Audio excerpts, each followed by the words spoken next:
আপনার স্বামীর কাছে আপনার অবস্থানটা কোথায়? আপনাকে সে কতটা ভালোবাসে? এটা যদি আপনি বুঝতে চান বা জানতে চান, তাহলে কিন্তু আপনাকে একটা ট্রিক্স খাটাতে হবে। এই ট্রিক্সটা খাটালে অবশ্যই আপনি আপনার কাঙ্ক্ষিত উত্তরটুকু পেয়ে যাবেন।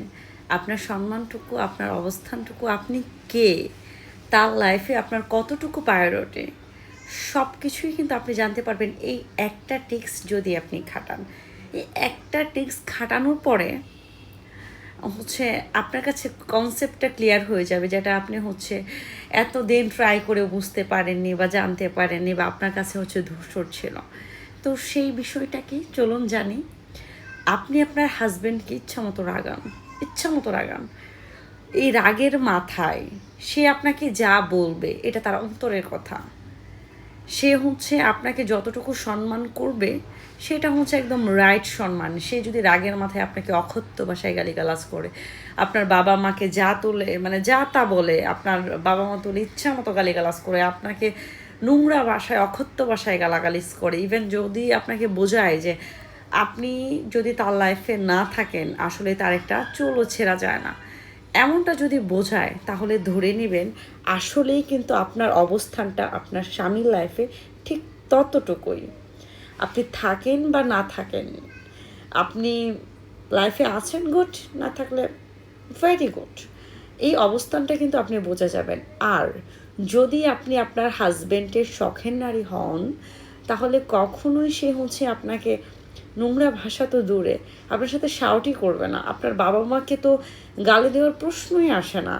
তা একটা মানে তাদেরকে কিছু বলার আগে ভাববে যে না, আমি যদি এই কথাগুলো বলি, আমার শখের নারী, আমার স্ত্রী, আমার সন্তানের মা বা আমার সহধর্মিনী, সে কষ্ট পাবে। আর যাই হোক, আমি তো তাকে কষ্ট দিতে পারি না, কারণ কেউ কাউকে ভালোবাসলে তাকে ভালোই রাখতে চায়, তার ভালোটাই চেষ্টা করে, তার ভালো থাকাটাই সে কিভাবে ভালো রাখবে, তার শখের নারীকে কিভাবে ভালো রাখা যায়, অলওয়েজ তার মাথাটা এইটাই ঘোরে।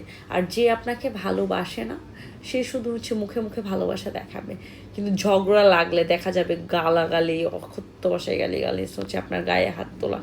এই বিষয়গুলো আপনি তখন ফাইন্ড আউট করতে পারবেন যখন আপনার সম্পর্কের মধ্যে ভালোবাসাটা কমে যায়। পৃথিবীতে বহু স্বামী স্ত্রী আছে যেখানে কেউ কাউকে ভালোবাসে না, শুধুমাত্র তারা সংসার করে যাচ্ছে। এখন আপনি প্রশ্ন করতেই পারেন, ভালোবাসে না তাহলে সংসার করে কিভাবে? হ্যাঁ, করা যায়। ভালোবাসা ছাড়াও সংসার করা যায়, ভালোবাসা ছাড়াও আমৃত্যু একসাথে হাঁটা যায়। ওই যে পারস্পরিকের প্রতি সম্মানটা থাকে না, তুমি থাকলেও যায় না, না থাকলেও কিছু আসে যায় না, মানে এই ব্যাপারটা, এইটা যেন কারোর সম্পর্ক না হয়। তাই বলবো সব আপুদেরকে, আপনার জায়গাটা কোন জায়গায়, আপনার স্থানটা আপনার হাজব্যান্ডের লাইফে কোন জায়গাটুকু আছে, আপনি এই কাজটা করলেই কিন্তু আপনার সামনে এটা ফাইন্ড আউট হয়ে যাবে, নাথিং এলস। ধন্যবাদ, থ্যাংক ইউ।